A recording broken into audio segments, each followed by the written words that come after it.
Dear students, today we are going to deal about a topic entitled artificial demand for the sake of our paper consumer awareness.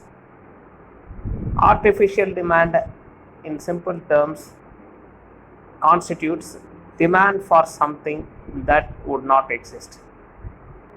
People living in a particular society, they don't have any introduction to a particular product, but still a demand for that product can be created, and accordingly money can be siphoned from one place to another.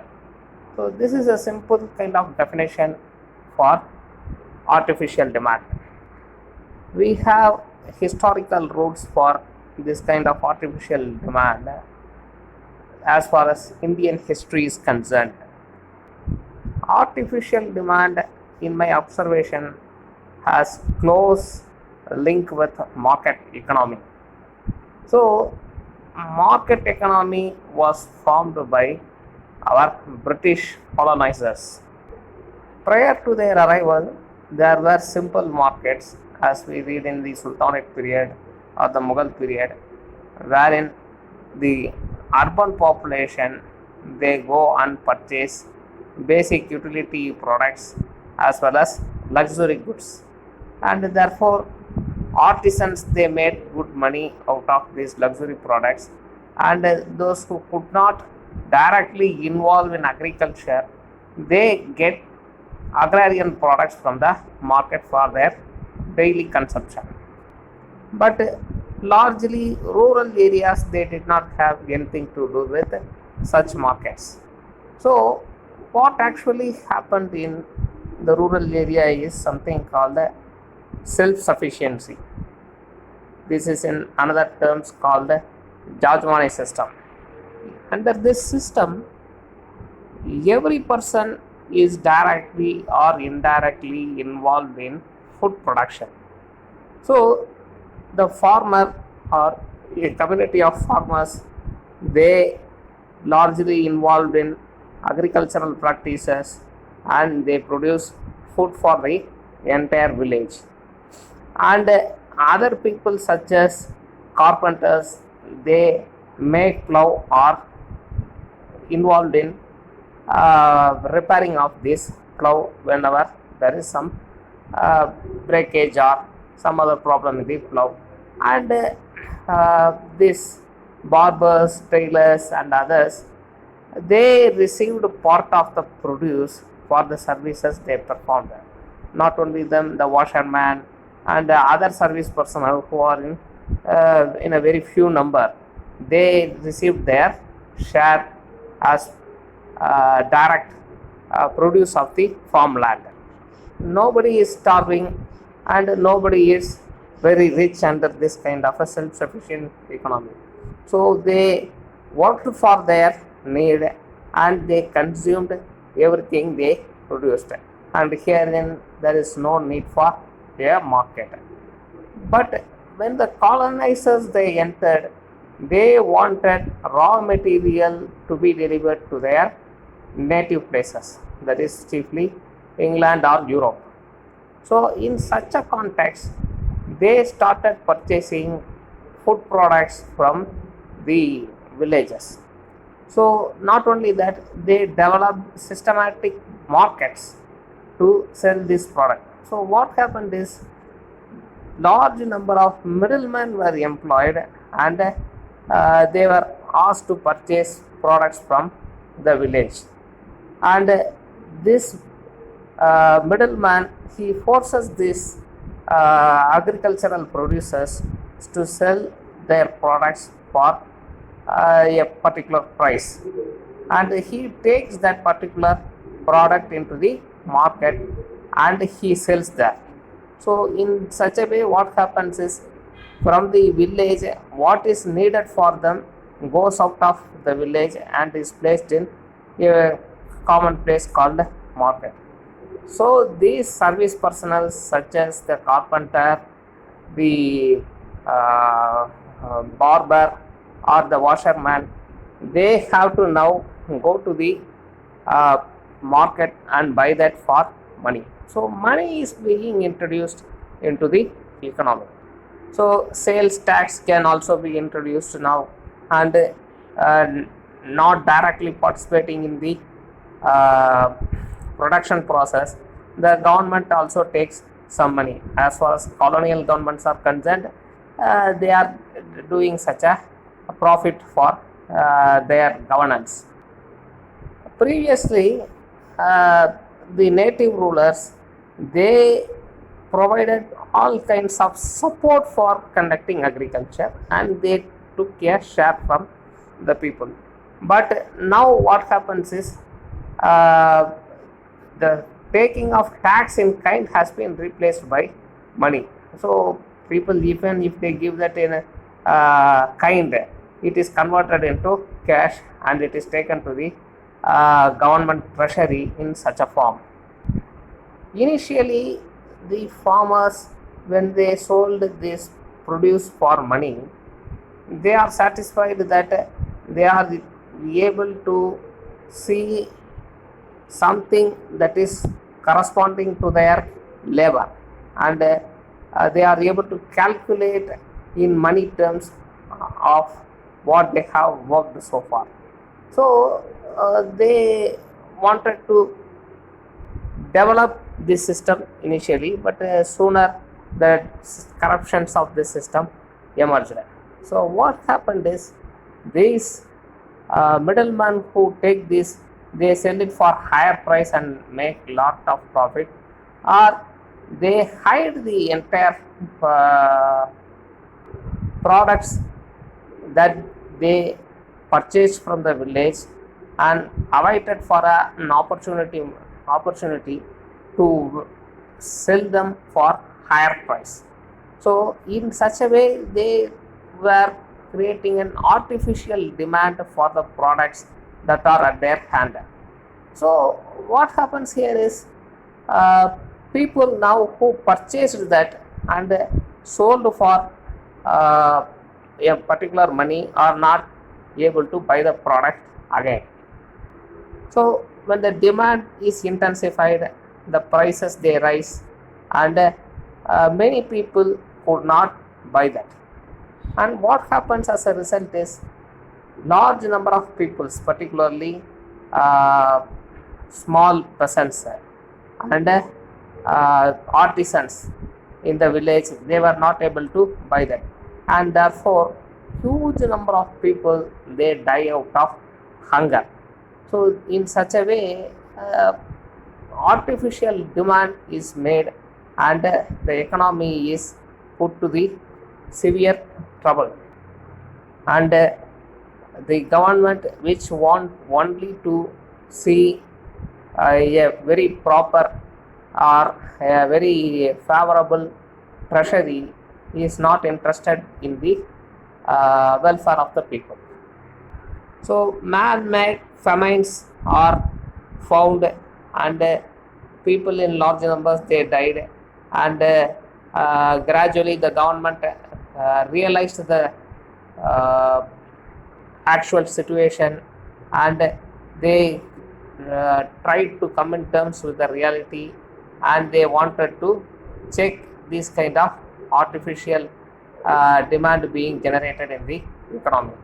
But still these kinds of problems are existing in the economy, and people are making lot of money. In modern terms, a demand is usually seen as artificial when it increases consumer utility inappropriately. For example, if you go to a physician and he is suggesting a surgery which is not at all necessary, then it is called artificial demand. Another example in this medical field could be vaccination of hepatitis B. Many people, they found that in Indians, natural antibody capacity is present among the Indian people, yet some of the politicians, they wanted to vaccinate the people with hepatitis B, even as great an businessman, as a great businessman like Bill Gates himself is saying that the Indian government is not suitably answering the problem of vaccination. But the antibodies which are needed to fight this hepatitis B is already present in the body, and why there is need for vaccination? So an artificial demand has been created here, and government and the public are made to invest money on that. As great thinker like Noam Chomsky, he is highlighting this particular militarism in a state as contributing for an artificial demand, because every country or its citizens are made to believe that only the military strength will prove itself to be very useful to identify itself with a super nation or super bloc. Therefore, it naturally needs a lot of military products, and therefore government invests a lot of money, and establishments such as DRDO and DRDA, etc., HAL, etc., are being introduced in the nation, and military products are being given an impetus. Military Keynesianism, it remarks military industrial complex as high technology waste, and therefore lot of issues pertaining to this has come up for discussion, because when people are living in poverty and their requirement is 3 times food, cloth and shelter, we are going for producing military equipments in order to fight an enemy in an utopian future. So these kinds of things are there as part of artificial demand that you have to understand. Another example of artificial demand can be seen in penny stock sperm, and this technical term penny stock sperm is explained as, after purchasing a large number of shares of an extremely low value stock, the spammer attempts to create artificial demand by implementing a spam based guerrilla marketing strategy. What is said here is that a huge company involved in share trading, it buys low stocks in large numbers, and it so happens that they adopt a strategy which is called guerrilla marketing, by which they mean that following an advertising strategy in which they repeatedly say that this kind of company is going to have a great future, and they ask people to invest large amount of money, and by that they boost the suffering company, and they make a lot of money accordingly. So these are types of some kind of artificial demand. Another interesting side of this is planned obsolescence.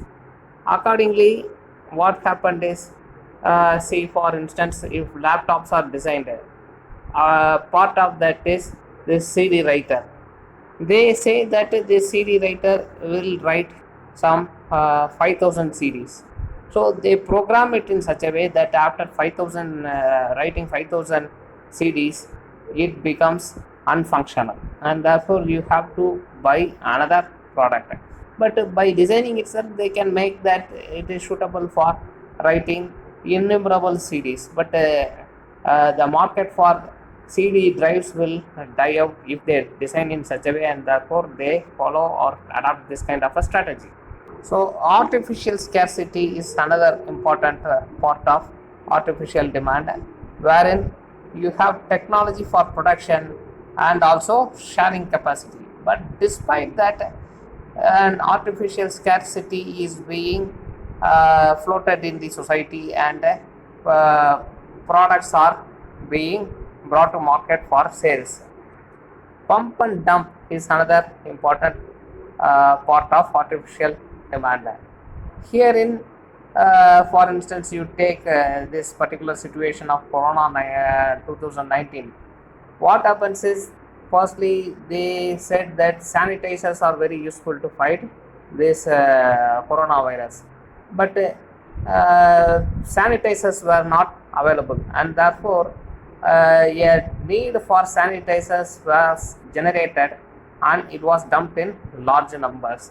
So the truth is, even simple soap is sufficient to clean your hands and fight this coronavirus, but still need for sanitizers were repeatedly reinforced. So overconsumption is another type of element that is part and parcel of artificial demand. Here we can take the example of media. So large number of TV channels are now introduced because people are interested more and more in viewing serials, and therefore they take the sense of the people into cognizance, and they make lot of creative uh, programs and introduce for people, so that people are fixed to their media box such as TV or the internet, and they spend their time in such a way. So artificial demand is a very important part of consumer life, and therefore it is very important to understand that. With this, my lecture on artificial demand is concluded. Thank you very much.